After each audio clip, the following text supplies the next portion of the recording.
দর্শক, সরাসরি আপনাদের সাথে যুক্ত রয়েছি হাইকোর্ট প্রাঙ্গণ থেকে। আপনারা দেখতে পাচ্ছেন যে এই মুহূর্তে পুলিশ তারা সতর্ক অবস্থানে রয়েছে।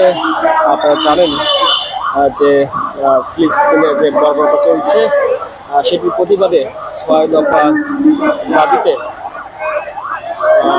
স্মারকলিপিতে আজাদ ফিলিস্তিনের ব্যানারে শিক্ষার্থীরা পররাষ্ট্র মন্ত্রণালয়ের অভিমুখে মার্চের ঘোষণা দিয়েছে এবং আমরা দেখতে পাচ্ছি যে এই মুহূর্তে তারা পররাষ্ট্র মন্ত্রণালয়ের ঠিক কাছাকাছি রয়েছে এবং আমরা অপোজিট সাইডে দেখতে পাচ্ছি যে পুলিশ কিন্তু এই মুহূর্তে এখানে অবস্থান করছেন এবং তারা রাস্তাটি তারা দেখতে পাচ্ছেন যে পুরো রাস্তায় তারা আটকে রেখেছেন। আর যদিও শিক্ষার্থীরা আগেই ঘোষণা দিয়েছেন যে তারা এখানে এসেই তাদের যে মার্চটি সেটি এখানে শেষ করে তারা এখান থেকে স্মারকলিপিতে বা একজন তারা পররাষ্ট্র মন্ত্রণালয়ে যাবে। তো দর্শক, আপনাদেরকে সরাসরি দেখাচ্ছি হাইকোর্ট প্রাঙ্গণ থেকে এবং এখানকার সর্বশেষ পরিস্থিতি।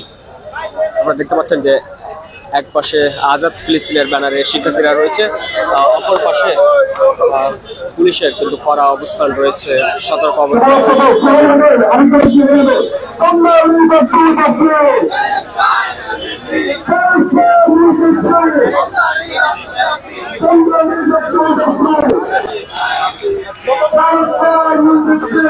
দেখতে পাচ্ছি যে এই কর্মসূচির যারা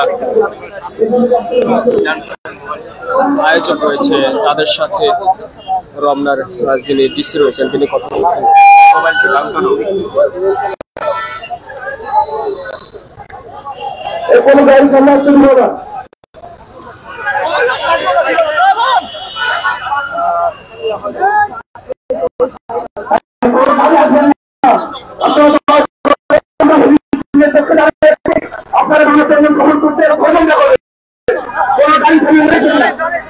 আপনারা জানেন করতে এখন অনেকে কাজ করে যাচ্ছে, কোন ধরনের কোনো বিক্রি করে না হয় আমাদের প্রতিনিধি সামনে আসেন।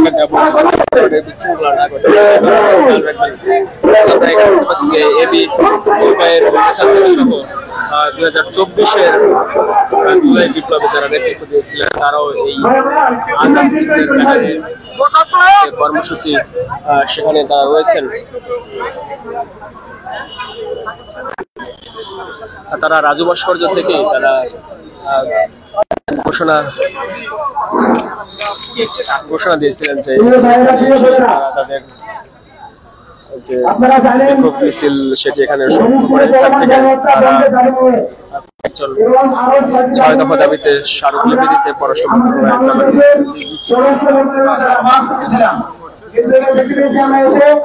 আমাদের রাষ্ট্রীয় আইন শৃঙ্খলা বাহিনী পুলিশ তারা আমাদেরকে এখানে বাধা দিচ্ছে। আমরা আমাদের বাংলাদেশের আইনের প্রতি শ্রদ্ধাশীল, আমরা আইন ভঙ্গ করবো না। আমরা আপনাদের সাথে কোঅপারেট করে আমরা এখান থেকে আমাদের যে দাবি রয়েছে সেই দাবি আমরা পৌঁছে দিব। আমরা এখান থেকে আমাদের একটি প্রতি টিম আমরা গিয়ে আপনাদের সকলের পক্ষ থেকে পুরো বাংলাদেশের পক্ষ থেকে আমাদের যে ৬ দফা দাবি সেই দাবি আমরা পৌঁছে দিব পররাষ্ট্র মন্ত্রণালয়ে। আপনারা জানেন আমাদের ৬টা দাবি রয়েছে, আমাদের আপনারা জানেন আমরা ৬টা দাবি নিয়েছি আমরা, সেগুলো হচ্ছে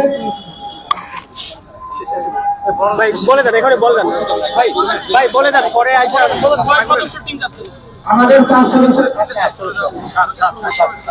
7 সদস্যের টিম এখন পররাষ্ট্র মন্ত্রণালয়ে যাবে। আপনারা জানেন রাষ্ট্র রাজনীতি পররাষ্ট্র মন্ত্রণালয়, সেখানে পররাষ্ট্র মন্ত্রণালয়ের পররাষ্ট্র উপদেষ্টার প্রতিনিধি আমাদের স্মারকলিপিটি গ্রহণ করবে বলে আমরা জানতে পেরেছি। আমাদের টিম এখন যাচ্ছে, আমরা এখানে অবস্থান করবো। সবাই বসে পড়ি, আমরা সবাই বসে যাবি। আমাদের ৬টা দাবি। প্রথম দাবি হচ্ছে বর্তমান যে গণহত্যায় পুরাটাই হচ্ছে মার্কিন মদদে। তো আমরা বলছি যে আমাদের পররাষ্ট্র মন্ত্রণালয় থেকে ইতিমধ্যে বিবৃতি দিয়েছে গণহত্যার প্রতিবাদে, কিন্তু মার্কিন মদদের কোন প্রতিবাদ এখানে পররাষ্ট্র মন্ত্রণালয় জানায় না। তাহলে মার্কিন মদদের প্রতিবাদ জানানোর আহ্বান জানায়, মার্কিনদের অপতৎপরতার বিরুদ্ধে নিন্দা জ্ঞাপন করার আহ্বান জানাচ্ছি প্রথম দফায়। দ্বিতীয় দফা হচ্ছে যে আমেরিকান হাই কমিশনকে তার কাছে তার কাছে তাকে প্রয়োগ করে তারা কেন গণহত্যা সহযোগিতা করছে সেই জবাবটি তাদের কাছে চাইতে হবে। তৃতীয় দাবি হচ্ছে কাল বিলম্ব না করে। আপনারা জানেন 5 আগস্টের পূর্বে হাসিনা ইসরায়েলের সাথে সম্পর্ক স্বাভাবিকীকরণ করার উদ্দেশ্যে পাসপোর্ট থেকে অ্যাকসেপ্ট ইসরায়েল কথাটিকে তুলে দিয়েছিল। 5 আগস্টের পরে আমাদের সর্বপ্রথম প্রত্যাশা ছিল যে 5 আগস্টের পরই পাসপোর্ট অ্যাকসেপ্ট ইসরায়েল কথাটিকে ফিরিয়ে দিয়ে আসা হবে, কিন্তু এখন পর্যন্ত সেটি করা হয়নি। আমরা আজকে এখানে দাবি জানাচ্ছি যে অনতিবিলম্বে কাল বিলম্ব না করে পাসপোর্টে অ্যাকসেপ্ট ইসরায়েল অথবা ইসরায়েল ব্যতীত কথাটিকে ফিরিয়ে আনতে হবে, মানে পাসপোর্টটি যে ইসরায়েল এর জন্য প্রযোজ্য নয় সেটি ফিরিয়ে আনতে হবে। আর চতুর্থ দাবি হচ্ছে ইসরায়েলের যে পণ্যগুলো রয়েছে এই গণহত্যায়, চলমান গণহত্যায় ইসরায়েলের যে অর্থ যোগান যেখান থেকে আসছে যে সকল ব্যবসা প্রতিষ্ঠান থেকে, সে সকল ব্যবসা প্রতিষ্ঠান এবং তাদের সহযোগী দোষরদের ব্যবসা প্রতিষ্ঠানগুলোকে রাষ্ট্রীয়ভাবে বয়কট করতে হবে, রাষ্ট্রীয়ভাবে। আমাদের পঞ্চম দাবি হচ্ছে, আপনারা জানেন ফ্যাসিস্ট আওয়ামী লীগ ইসরায়েল থেকে আড়ি পাতার যন্ত্রণা সহ অনেক গোপন চুক্তি করেছে বলে আমরা জানতে পেরেছিলাম। সেগুলোকে শ্বেতপত্র আকারে প্রকাশ করতে হবে এবং সকল ধরনের চুক্তি বাতিল করতে হবে এবং যারা যারা এই কাজের সাথে জড়িত ছিল তাদের প্রত্যেকটা চিহ্নিত করে বিচারের মুখোমুখি করতে হবে। এটা হলো পঞ্চম কথা। আর ষষ্ঠ কথা, আপনারা জানেন বাংলাদেশ জুলাই মাস সহ গত 15-16 বছর একটা মিনি ফিলিস্তিনে পরিণত হয়েছিল, একটা মিনি ফিলিস্তিনে পরিণত হয়েছিল আওয়ামী লীগের মাধ্যমে। আওয়ামী লীগ বাংলাদেশের সাধারণ মানুষদেরকে তাদের ধর্মীয় অধিকার চর্চা করতে দেয় নাই, তাদেরকে তাদের কথা বলার স্বাধীনতা কেড়ে নিয়েছিল, নির্বিচারে গণহত্যা চালিয়েছে।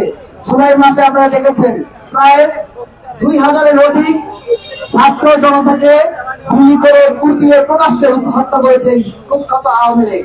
শুধু তাই না, গত 5-6 বছরের ব্যবধানে তারা 43,000-এর বেশি নারী শিশুকে ধর্ষণ করেছে। তারপরে তারা 5 লক্ষেরও অধিক, 5 লক্ষ হাজারের অধিক $1 বিলিয়ন একজ্যাক্ট অ্যামাউন্ট আমি মাথা আসছে না, তারা বিদেশে পাচার করে বাংলাদেশকে অর্থনৈতিক করে দিয়ে গেছে। তারা পিলখানা হত্যাকাণ্ড করেছে, তারা সাপ্লাই গণহত্যা চালিয়েছে, তারা মোদির সেবাদাসে পরিণত হওয়ার জন্য মোদির বিরোধী আন্দোলনে গুলি চালিয়ে অল্প শতাধিক মুসল্লিদেরকে খুন করেছে গুলি করে। আওয়ামী লীগকে ইসরায়েলের সাথে তুলনা করার মতো হাজারেরও অধিক ঘটনা রয়েছে। তা আমরা বলবো ইসরায়েলের মতো একই কায়দায় গণহত্যা চালানোর অপরাধে আওয়ামী লীগকে অনতিবিলম্বে নিষিদ্ধ করতে হবে এবং যারা এইসব হত্যাকাণ্ড সহ খুনের সাথে নির্যাতনের সাথে নারী ধর্ষণের সাথে জড়িত ছিল তাদের সবাইকে বিচারের মুখোমুখি করতে হবে এবং তাদের রাজনৈতিক অধিকার স্থায়ীভাবে নিষিদ্ধ করতে হবে। এই 6 দফা দাবিতে আমাদের প্রতিনিধি টিম এখন পররাষ্ট্র উপদেষ্টা আর কাছে যাবেন এবং আমাদের সরাসরি তারা পৌঁছে দেবেন। এখন তারা পৌঁছে দিয়ে এসে বাকি বিবৃতিটা এখানে করবেন। আমরা এখন স্লোগান দেব, ফ্রি ফ্রি ফ্রি ফ্রি। শুনছিলেন যে সেই 6 দফা দাবি তারা বলছিলেন। 6 দফা দাবির ভিতরে আওয়ামী লীগ নিষিদ্ধের বিষয়টিও কিন্তু রেখেছেন। আমরা একটু আরেকজন ছোটর সাথে কথা বলবো। আমরা দেখতে তো দর্শক